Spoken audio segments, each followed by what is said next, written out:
अभी हम जो एक्सरसाइज 1.3 है इसका क्वेश्चन नंबर 3 देखेंगे, ठीक है, जिसमें वो कहता है a rectangle has sides of length 2 + √18 m यानी metre and 5 - 4 divided by √2 metre. Express the area of rectangle in the form of a + b √2 where a and b are integers. ठीक है, ये दोनों उसने हमें क्या दी हुई हैं, एक रेक्टेंगल की जो है ना वो साइड्स दी हुई हैं, साइड्स ऑफ लेंथ, ठीक है, जो उसकी लेंथ है उसकी। देखिए इस सवाल को कैसे सॉल्व करेंगे।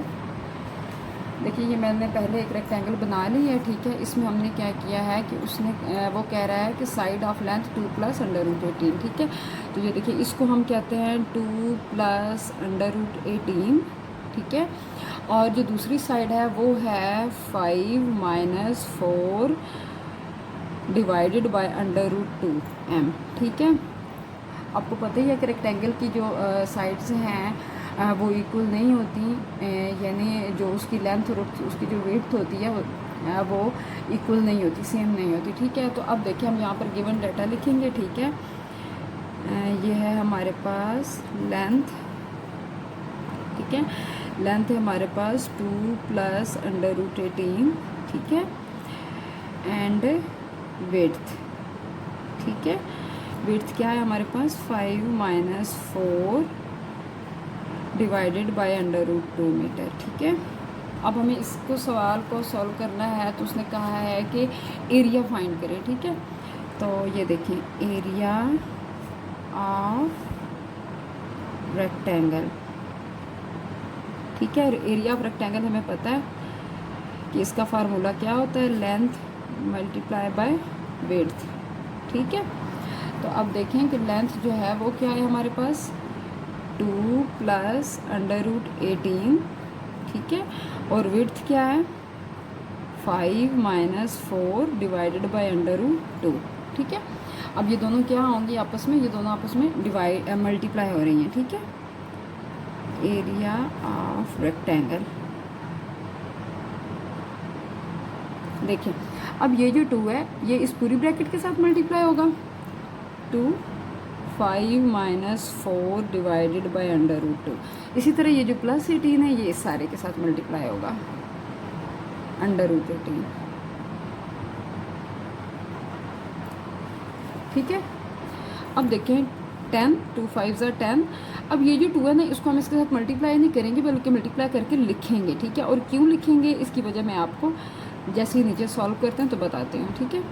अब 18 और 5 तो ये इसी तरह आ जाएगा, ठीक है। 18 को जब 4 के साथ करेंगे तो 4 × बाय √18 डिवाइडेड बाय √2, ठीक है। अब देखें 10 अब देखें ये जो 2 है हम इसको लिख सकते हैं इस तरह। आपको पता होगा कि जब ये देखें ये सॉरी यहाँ नहीं, यहाँ पे देखें √2 मल्टीप्लाई √2, जब इन दोनों का मल्टीप्लाई करते हैं तो ये देखें ये स्केयर हो जाएगा, ठीक है, और स्केयर इससे कट जाएगा तो ये 2 ही बचेगा सिंपल। इसलिए हम इस 2 को इस तरह 2 टाइम √2 में लिख सकते हैं, ठीक है।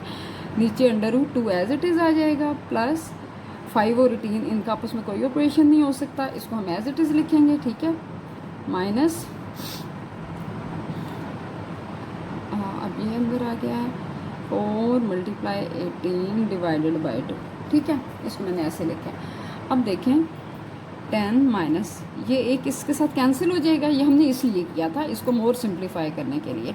4 √2 अब हम इसको इस तरतीब से लिख देंगे, ठीक है, +5। अब 18 अब हम 18 के भी फैक्टर्स बनाएंगे, ठीक है, ताकि √ क्या पता कट जाए किसी चीज़ के साथ, ठीक है। तो ये देखें 18 है तो आपको पता ही है 2 9 = 18, 3 3 = 9 एंड 3 1 = 3। 3 2 टाइम आएगा और 2 1 टाइम आएगा। 3 के ऊपर पावर 2 आ जाएगी और 2 1 टाइम तो 2 ऐसे ही आएगा, ठीक है, माइनस ये 4 मल्टीप्लाई 18 का फिर वही सेम यही 3 की 2 मल्टीप्लाई बाय 2 डिवाइडेड बाय √2, ठीक है। अब देखें 10 - 4 √2 प्लस 5। अब देखें ये इसके साथ कैंसिल हो जाएगा, ठीक है, तो 5 जो है वो 3 के साथ मल्टीप्लाई हो जाएगा, तो 5 3 = 15, तो हम यहाँ पर 15 लिखेंगे, ठीक है। और 2 के ऊपर √ ऐसे ही रहेगा क्योंकि 2 के ऊपर कोई पावर नहीं थी जो उसके साथ कटे, तो 2 ऐसे ही रहेगा, ठीक है। अब आप इसको देखें इसका इसके साथ कैंसिल हो जाएगा, तो 3 4 के साथ बाहर आकर मल्टीप्लाई हो जाएगा, 12 हो जाएगा, ठीक है। और ये जो √2 है ये, और ये जो नीचे वाला √2 है ये रहेगा, ठीक है। ये फिर इसके साथ क्या हो जाएगा, कैंसिल, ठीक है। देखिए 10 - 4 √2 + 15 √2 एंड -12, ठीक है। अब देखें ये 10 और ये 12 हम इसको एक साइड पे कर देते हैं, ठीक है। और ये जो √ वाली वैल्यूज़ हैं इनको एक साइड पे कर देते हैं। देखिए 10 में से जब 12 माइनस करेंगे तो -2 हो जाएगा, प्लस माइनस माइनस। 15 में से जब हम 4 माइनस करेंगे तो हमारे पास क्या आएगा, 11, ठीक है। और साइन हम प्लस का लगाएंगे क्योंकि बड़ी वैल्यू के साथ 15 है, तो 15 के साथ क्या है, प्लस है। तो 15 में से जब 4 माइनस करेंगे तो 11, तो प्लस 11 √2। अब देखिए क्वेश्चन में कि उसने क्वेश्चन में कहा था कि आपने जो इसका आंसर देना है the area of rectangle in the form of a + b √2, ठीक है, a + b √2, ठीक है। तो ये देखें हमने जो इसका आंसर जो है वो निकाला है, ये देखें a + b √2 की फॉर्म में निकला है, ठीक है। जो नेक्स्ट क्वेश्चन है क्वेश्चन नंबर 4, उसमें वो कहता है find 2 numbers whose sum is 68 and difference is 22। यानी आपने 2 नंबर फाइंड करने हैं जिनका अगर सम करें तो 68 आंसर है, और जिनका डिफरेंस अगर हम डिफरेंस लें तो हमारा आंसर क्या आना चाहिए, 22, ठीक है। तो देखिए अब हमें उन नंबर्स का तो नहीं पता, तो हम ना फ़र्ज़ कर लेते हैं अपने पास से कि लेट्स सपोज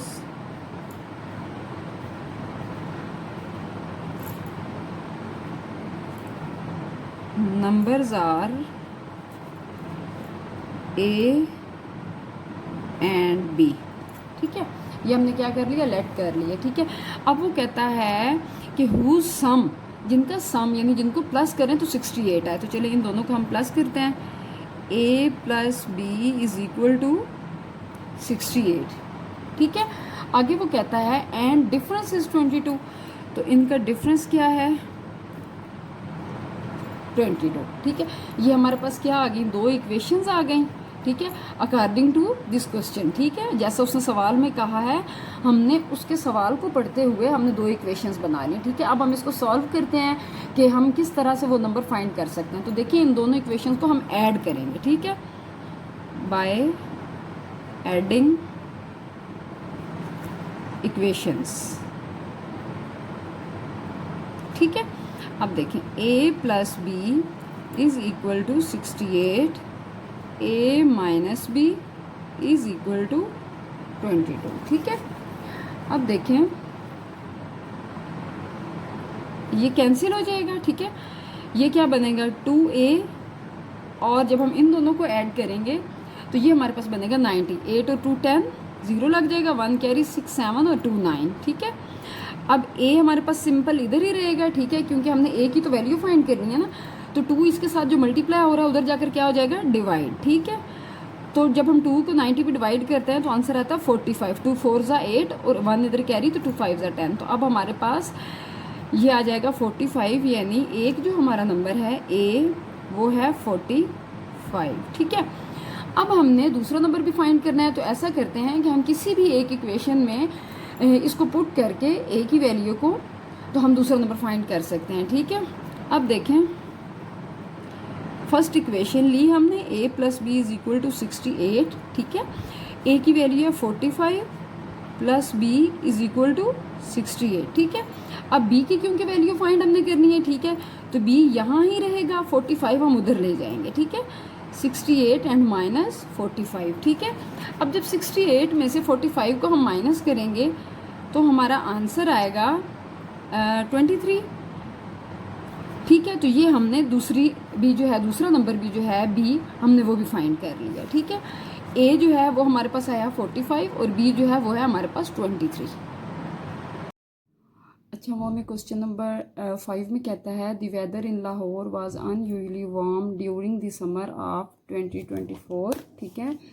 यानी कि वेदर जो है वो गर्मी वाला है, और TV news reported temperature as high as 48 degree Celsius, ठीक है।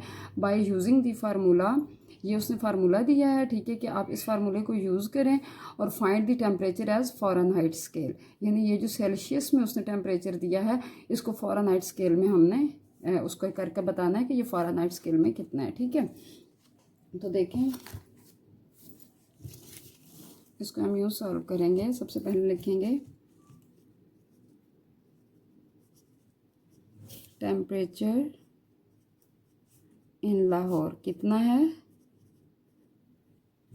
48 डिग्री सेल्सियस, ठीक है, इतना है हमारा। अब हमने इसको किस में कन्वर्ट करना है, फाइंड करना है, फाइंड द टेम्परेचर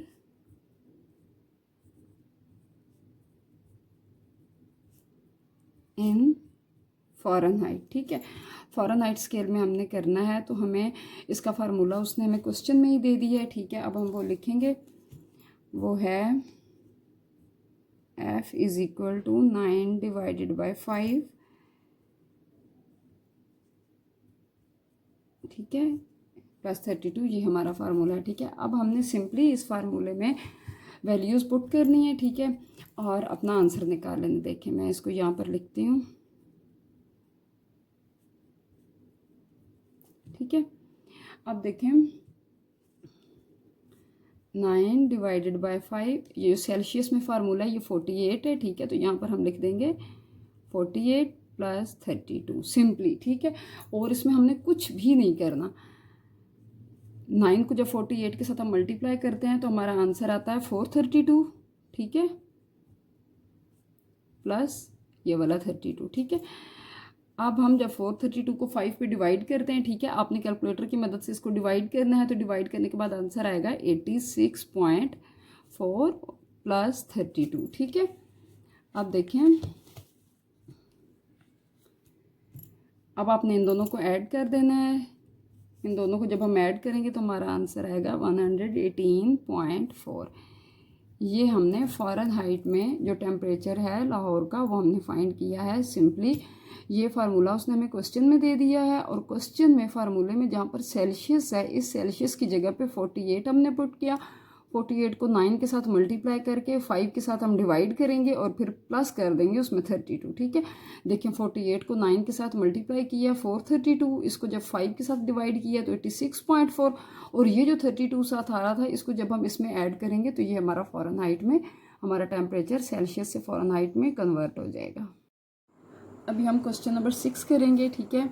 इसमें वो कहता है the sum of the ages of the father and son is 72 years, यानी फादर और सन की एजेस का अगर सम करें तो 72 है। The father age was 2 time of his sons age, son की जो एज है उसका अगर 2 टाइम लें तो फादर की एज बनती है 6 ईयर इगो, 6 साल पहले, ठीक है। What was the age of son 6 year ago, तो 6 साल पहले जो है वो सन की एज कितनी थी, हमने अब ये बताना है, ठीक है।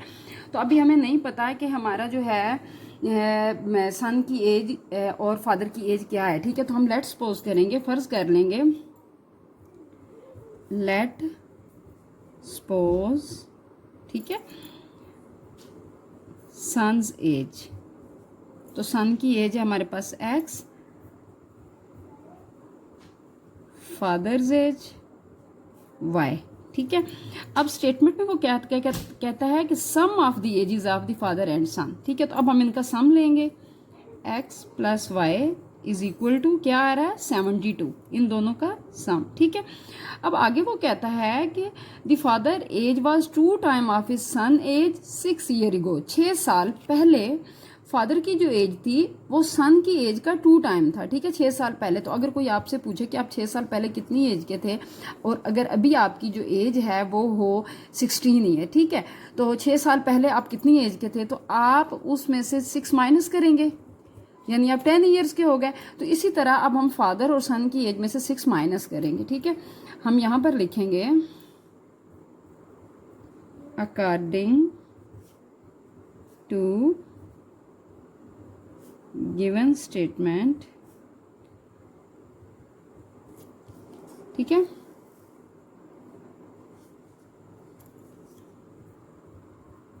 सन्स एज 6 ईयर इगो तो देखें सन की एज हमने क्या फ़र्ज़ की हुई है x, तो इसमें से 6 माइनस करेंगे। जैसे मैंने आपको यहाँ पर बताया कि 6 साल पहले अगर आपसे कोई एज पूछे तो आप उसको माइनस करेंगे, इसी तरह 6 साल पहले जो इसकी एज बतानी है वो भी हम माइनस करेंगे। इसी तरह हम फादर्स एज 6 ईयर एगो, ठीक है, ये हो गया। ठीक है, अब हमने ये देखना है कि फादर की एज जो है सवाल में उसने कहा है कि 2 टाइम्स थी, the father age was 2 time of his son age. ठीक है, तो अब हम दोबारा यहाँ पर लिखेंगे कि जो उसने हमें स्टेटमेंट दी है, अकॉर्डिंग टू गिवन स्टेटमेंट। ठीक है, अब इस स्टेटमेंट में उसने क्या कहा है कि जो फादर की एज है, ये देखें यहाँ पर क्या कहा है कि फादर की एज 2 टाइम है। ठीक है, तो अब देखें हम यहाँ पर लिखेंगे फादर्स एज y माइनस 6, अच्छा किसके इक्वल है, 2 टाइम्स ऑफ सन एज, ये सन की एज। ठीक है, तो इसका हमने क्या लेना है, 2 टाइम। ठीक है, y minus 6 equal to 2x से मल्टीप्लाई होगा, 2x 2 6 ज़ा 12। ठीक है, माइनस 6 12 यहाँ पर आ जाएगा, प्लस का 12 2x और y यहाँ पर आ जाएगा तो माइनस का y। ठीक है, अब प्लस माइनस माइनस हो जाएगा। ठीक है, तो 12 में से जब हम 6 को माइनस करेंगे तो 6 2x माइनस y। अब हम इसकी जगह चेंज कर सकते हैं, यानी इसको लेफ्ट हैंड साइड पे ले आएंगे और 6 को राइट हैंड साइड पे, तो ये हमारी सेकंड इक्वेशन आ जाएगी। पहली इक्वेशन हमारे पास ये थी जब हमने लिया था सम। ठीक है, और सेकंड इक्वेशन ये है जब हमने मल्टीप्लाई किया 2 टाइम्स के साथ, तो ये हमारी सेकंड इक्वेशन है। अब हमने इन दोनों इक्वेशंस को ऐड कर लेना है। ठीक है, बाय एडिंग बोथ इक्वेशंस।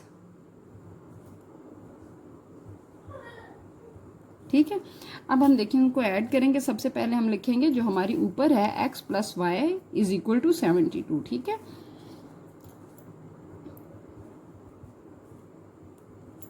और ये 2x minus y is equal to 6। ठीक है, 2x में 1x को हम ऐड करेंगे तो ये क्या हो जाएगा, 3x।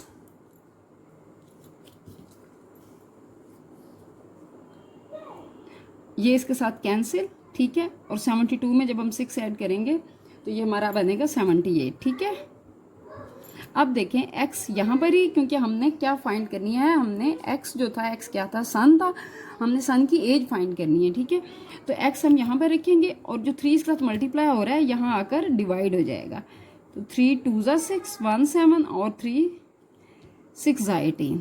ठीक है, तो ये आ गया हमारे पास x इज इक्वल टू 26। ठीक है, x की वैल्यू अब हमारे पास निकल आई 26। अब देखें कि हमने ये देखना है, जैसा कि क्वेश्चन में उसने बताया था कि आपने एज ऑफ सन फाइंड करनी है। What was the age of son 6 year ago, 6 साल पहले। तो देखें जो 6 साल पहले हमने सन की जो एज सपोज की थी, लेट सपोज जो की थी वो x माइनस 6 थी। ठीक है, तो अब हम इस इक्वेशन को लिखेंगे यहाँ पर, ये देखें मैं यहाँ साथ ही लिख देती हूँ, x माइनस 6। अब क्या आई है x की वैल्यू हमारे पास, x की वैल्यू आई है हमारे पास 26। ठीक है, तो अब हम 26 में से 6 को माइनस करेंगे। ठीक है, तो एज क्या आ जाएगी 20, यानी जो उसका बेटा है उसकी उम्र 6 साल पहले 20 ईयर थी। ठीक है, तो ये हमारा फाइनल आंसर है इसका।